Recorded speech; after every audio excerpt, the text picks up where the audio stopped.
Road rage incidents in the United States have seen a significant increase over the past decade. A survey revealed that 80% of drivers admitted to engaging in aggressive driving behaviors at least once a year. What's even scarier is that some 30 people are killed each year due to road rage in the United States. Here are a few of such cases where confrontational drivers took things too far. February 22, 2025, Panama City, Florida. Police respond to reports of a shooting at the intersection of East 6th Street and Harrison Avenue.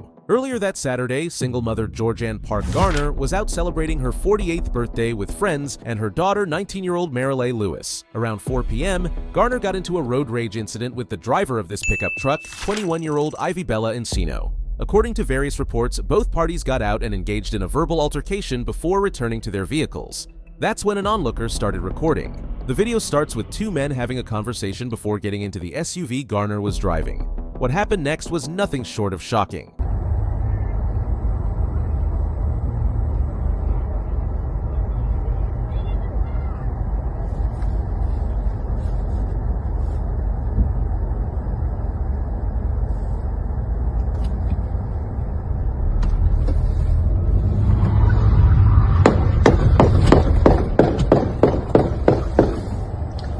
Gosh. 11 shots rang out and the pickup truck fled the scene. The passenger in the pickup truck, 23-year-old Jubal Simmons, is believed to be the shooter. When police arrived, they found Good Samaritans trying to save Garner and her daughter, both of whom had been struck. Garner would later be pronounced dead at a local hospital while her daughter remains in critical condition. As for the two stooges responsible for the crime, they tried to evade police after getting tracked down. However, they were outnumbered, outweaponed, and out-ammunitioned, if that's a word. And, unfortunately, they did not try shooting at the cops. Long story short, they were both taken into custody.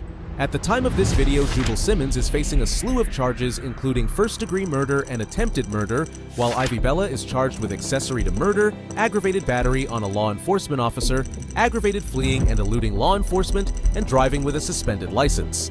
A GoFundMe has been set up to help the grieving family with funeral and hospital costs. Link in the description. This is Eric Popper, a former Florida fire investigator who found himself at the center of a shocking road rage incident on I-95 in Miami.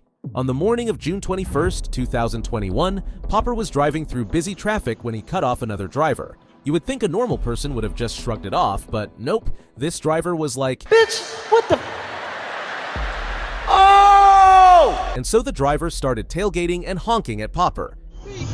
Oh my God. Fuck off.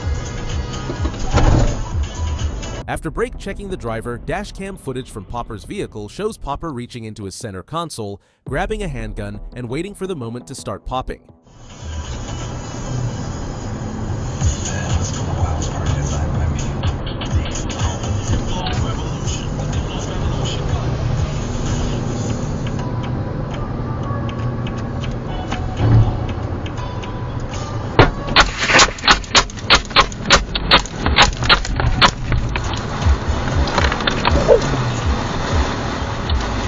As the other driver passed by, Popper suddenly opened fire, unloading 11 rounds through his windshield. From his eyes and his aim, it seems everyone on his right was a target, but somehow no one got struck.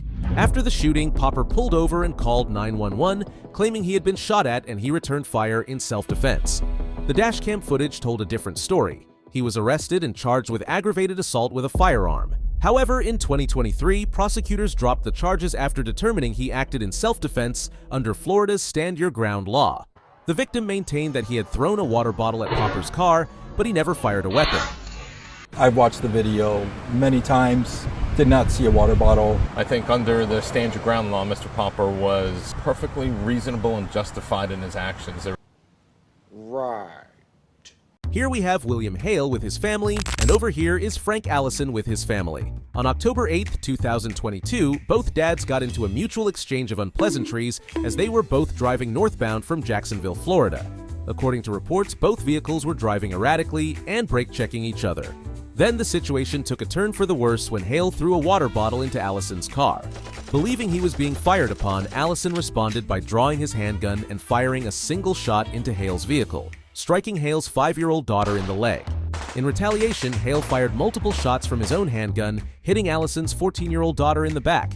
Sort of like an eye for an eye, except in this case, it was daughter for daughter. Well, that was not exactly the case, but you get the point. After the gun exchange that left both daughters screaming in pain, both families pulled over and called the police. Hello? I need help! This guy just shot my car! Nassau County 911, where's your emergency? I don't want to die! Do you hear me? Can you hear me? While waiting for the cops to show up, both dads tucked the guns away and continued their feud with a verbal exchange. You're right next to me! Okay. Y'all did! Do me a favor. Let's take care of your daughter. Just stay right here. Absolutely. Okay? I'm all about taking care. I'm sorry. I'm just sorry. We just want to read you your rights so that way you are aware. So there's not still not answering any questions or asking any questions. We're just letting you know what's going on. So this from this point forward, you are under everything. Okay. Oh my God. Look at me. You're okay. You have the right to remain silent. Anything you say can and will be used against you in a court of law. You have the right to talk to a lawyer and have him present with you while you're being questioned. If you cannot afford to hire a lawyer, one will be appointed to represent you before any questioning if you wish. We're on our way home. These two are from Georgia. They're fucking playing. Back and forth playing. I know, sweetie. I would never, ever put her in this position. Bravo 1301, be advised fire rescue. They're going to have a trauma alert to Do I have to run in it? be advised we have two patients. I'll take my shirt off. All right, sweetie. Just talk to me, okay? It's totally up to you. We're not going to be asking you any questions. We're just letting you know of your rights before, so that way you understand it. I mean, I'm going to tell you what happened. And we're not asking that question right now. We just wanted to be sure you understood before anybody else just walked up and started talking.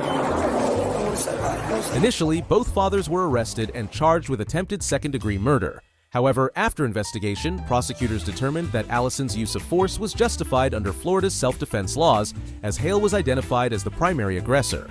In 2023, charges against Allison were dropped, while Hale continued to face multiple charges, including 7 counts of attempted murder and aggravated assault. Unfortunately, I couldn't find more recent information regarding the outcome of his case. It could have been 2 dead kids because of 2 stupid grown men. Okay, what in the knockoff Spider-Man stunt is going on here? On a Sunday in June 2018, a domestic dispute between exes 24-year-old Patricia Isidore and 22-year-old Junior Francis escalated into this highway spectacle in Lauderhill, Florida. At speeds of more than 70 miles per hour, Francis clings to the hood of Patricia's car with one hand, his slides glued to his feet and not letting go either.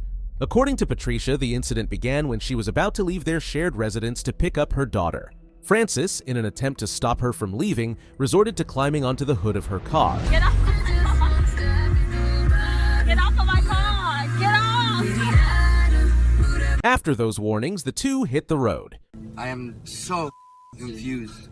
Bro, mid-highway. Riding on the hood like it's no big deal. And there's a inside, bro.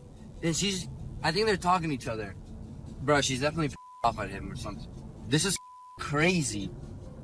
Holy God. Bro, mid 95, bro. Most dangerous highway on the planet. And this riding, bro. What the actual.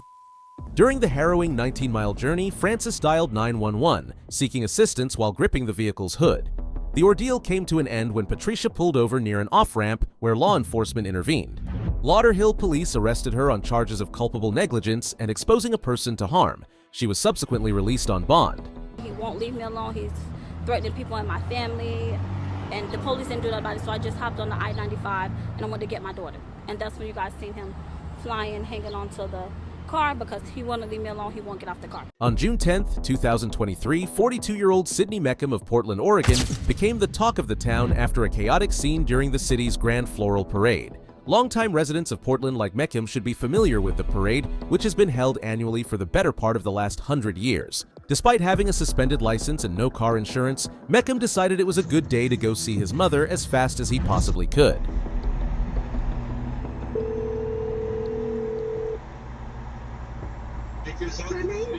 Oh my God! I'm with the fucking parade. Huh? I'm I'm stuck on the fucking freeways all over the place. They got it all blocked off. The Lloyd Center exit, the Convention Center exit, every motherfucking exit. You bum.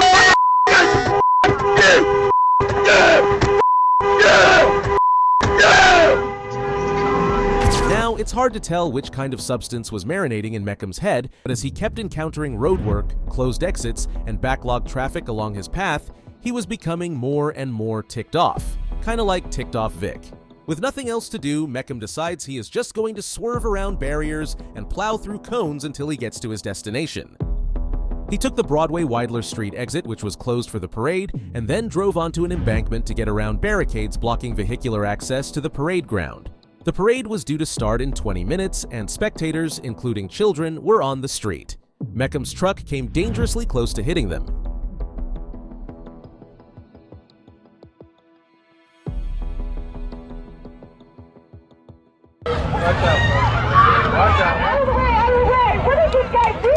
With all the chaos erupting on the parade route, a motor officer pursued the truck, shouting for Meckham to pull over, but he refused. Sorry, I can't really play the raw footage because the numbnuts has copyright music all over it. Anyways, he continued his reckless journey off the parade route onto Northeast Wasco Street, plowing through barricades along the way. By this point, a police aircraft was overhead and ground units were converging on Meckham's position. He finally stopped near the intersection of Northeast 24th Avenue and Clackamas Street, where he was promptly arrested. Meckham has an extensive criminal history and is a registered sex offender. At the time of his arrest, he had a pending court case involving 6 counts of sexual abuse of a minor. For the Grand Floral Parade incident, he was indicted on 38 counts, including 17 counts of unlawful use of a weapon, the weapon being his vehicle. In 2024, Sidney Meckham pleaded guilty to a total of 18 charges, 2 felony counts of unlawful use of a weapon, and 16 misdemeanor counts of recklessly endangering another person and reckless driving. I'm taking responsibility for my actions. This was poor planning and impulsive thinking. This deadly road rage incident happened on April 11th, 2019 in Florida, of course, Jacksonville to be specific. Oh, it's about to get serious, boy. The confrontation began when 60-year-old James Robinson's Chevrolet Suburban hit 23-year-old Ana Jimenez's Honda Civic, causing a fender bender. Instead of stopping, Robinson fled the scene, prompting Jimenez to pursue him while dialing 911 to report the incident. 911 was located on an emergency. Hi, yeah, someone just hit me. San Jose. I'm gonna hit the exit here. I'm following him now. Like, he didn't stop. Like, he hit me in the middle of the road. If you would like rescue, don't chase after him, okay? Don't follow him, okay? He hit me! Stop him! Listen, ma'am, the police will handle that. I need you to talk to me so fire and rescue can help you. You said that you're hurt. Despite receiving commands from dispatch, Jimenez was bent on not letting Robinson get away. Okay. I know, but somebody needs to stop him. He's hurting me. Okay, ma'am, that's what the police... I know, but they're not going to do anything. Okay, listen, I need... Stop following him, ma'am, so that we can come and help you. Damn, he's hit me again. He's following me now. He just followed my car. Things escalated further when Jimenez became more erratic on the phone, stating that Robinson was now the one following her and ramming her vehicle. Well, it gets even worse. Ma'am, what's going on? Upon arrival at the crash scene, authorities received multiple witness testimony, some accompanied by cell phone recordings, confirming that Jimenez had been the one following and repeatedly ramming Robinson's SUV, which caused him to swerve into oncoming traffic and collide with another vehicle. Robinson was not wearing a seatbelt and was pronounced dead at the scene, while 3 others sustained injuries and a total of 5 vehicles were damaged in the chaos. In the aftermath, Jimenez faced serious legal consequences. Initially charged with second-degree murder, vehicular homicide, and reckless driving, she ultimately pleaded guilty to vehicular homicide. In August 2022, she was sentenced to 8 years in prison, followed by 7 years of probation, with a 5-year driving ban during her probation period.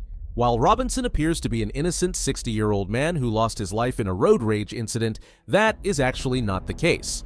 Robinson had an extensive criminal history with multiple driving offenses. In 2008, he was arrested for sexual battery on a victim younger than 12, with reports indicating he threatened to kill the victim if they ever told anyone about the incident.